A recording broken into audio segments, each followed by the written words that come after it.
The Prabhupada Connection. Causeless Mercy. 107. Srila Prabhupada, Patty Boyd, George Harrison and Dhananya Prabhu. Meeting Srila Prabhupada by George Harrison Mukunda. George, you and John Lennon met Srila Prabhupada together when he stayed at John's home in September of 1969. George, yes, but when I met him at first, I underestimated him. I didn't realize it then, but I see now that because of him, the mantra has spread so far in the last 16 years, more than it had in the last 5 centuries. Now that's pretty amazing, because he was getting older and older, yet he was writing his books all the time. I realized later on that he was much more incredible than what you could see on the surface. Mukunda, what about him stands out the most in your mind? George, the thing that always stays is his saying, I am the servant of the servant of the servant. I like that. A lot of people say, I'm it. I'm the divine incarnation. I'm here and let me hit you. You know what I mean.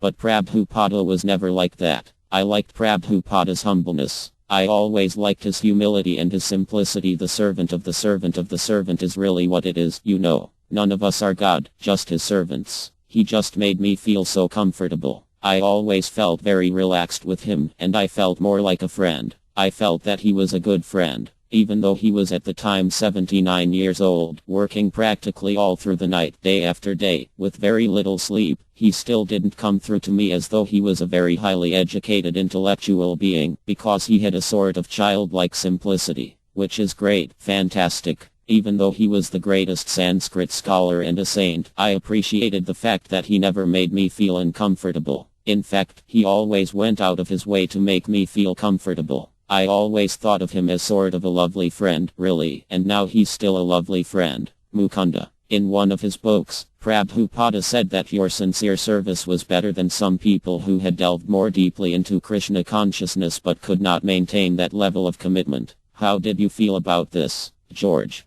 Very wonderful, really. I mean, it really gave me hope, because as they say, even one moment in the company of a divine person, Krishna's pure devotee, can help a tremendous amount. And I think Prabhupada was really pleased at the idea that somebody from outside of the temple was helping to get the album made. Just the fact that he was pleased was encouraging to me. I knew he liked the Hare Krishna mantra record, and he asked the devotees to play that song Govinda. They still play it, don't they? Mukunda. Every temple has a recording of it, and we play it each morning when the devotees assemble before the altar, before Kirtana. It's an ISKCON institution, you might say, George. And if I didn't get feedback from Prabhupada on my songs about Krishna or the philosophy, I'd get it from the devotees. That's all the encouragement I needed, really. It just seemed that anything spiritual I did, either through songs, or helping with publishing the books, or whatever, really pleased him. The song I wrote, Living in the Material World, as I wrote in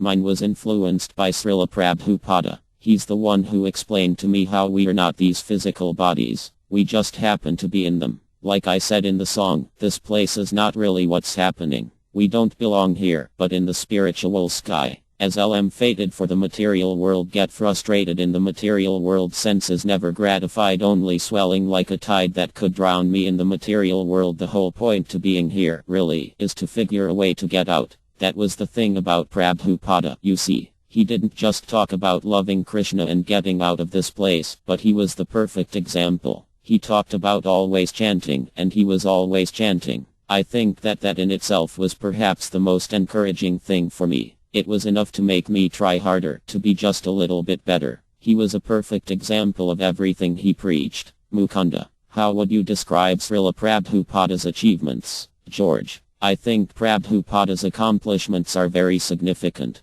They're huge. Even compared to someone like William Shakespeare, the amount of literature Prabhupada produced is truly amazing. It boggles the mind. He sometimes went for days with only a few hours sleep. I mean, even a youthful, athletic young person couldn't keep the pace he kept himself at 79 years of age. Srila Prabhupada has already had an amazing effect on the world. There's no way of measuring it. One day I just realized, God, this man is amazing. He would sit up all night translating Sanskrit into English, putting in glossaries to make sure everyone understands it, and yet he never came off as someone above you. He always had that childlike simplicity, and what's most amazing is the fact that he did all this translating in such a relatively short time, just a few years. And without having anything more than his own Krishna consciousness, he rounded up all these thousands of devotees, set the whole movement in motion, which became something so strong that it went on even after he left. And it's still escalating even now at an incredible rate. It will go on and on from the knowledge he gave.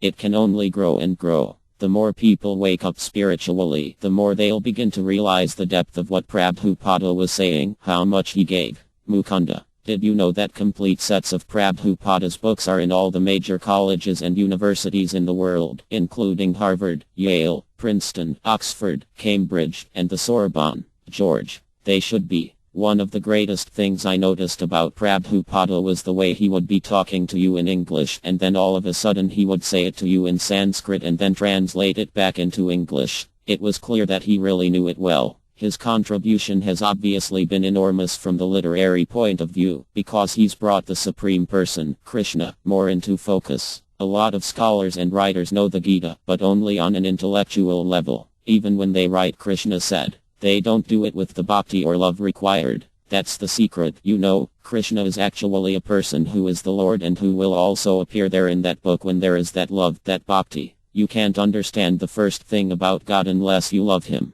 These big so-called Vedic scholars, they don't necessarily love Krishna, so they can't understand him and give him to us. But Prabhupada was different. Mukunda. The Vedic literatures predicted that after the advent of Lord Chaitanya 500 years ago, there would be a golden age of 10,000 years, when the chanting of the holy names of God would completely nullify all the degradations of the modern age, and real spiritual peace would come to this planet. George. Well, Prabhupada's definitely affected the world in an absolute way. What he was giving us was the highest literature, the highest knowledge. I mean, there just isn't anything higher. Mukunda. You write in your autobiography that no matter how good you are, you still need grace to get out of the material world. You can be a yogi or a monk or a nun, but without God's grace you still can't make it. And at the end of the song Living in the Material World, the lyrics say, got to get out of this place by the Lord Shri Krishna's grace, my salvation from the material world. If we are dependent on the grace of God, what does the expression God helps those who help themselves mean?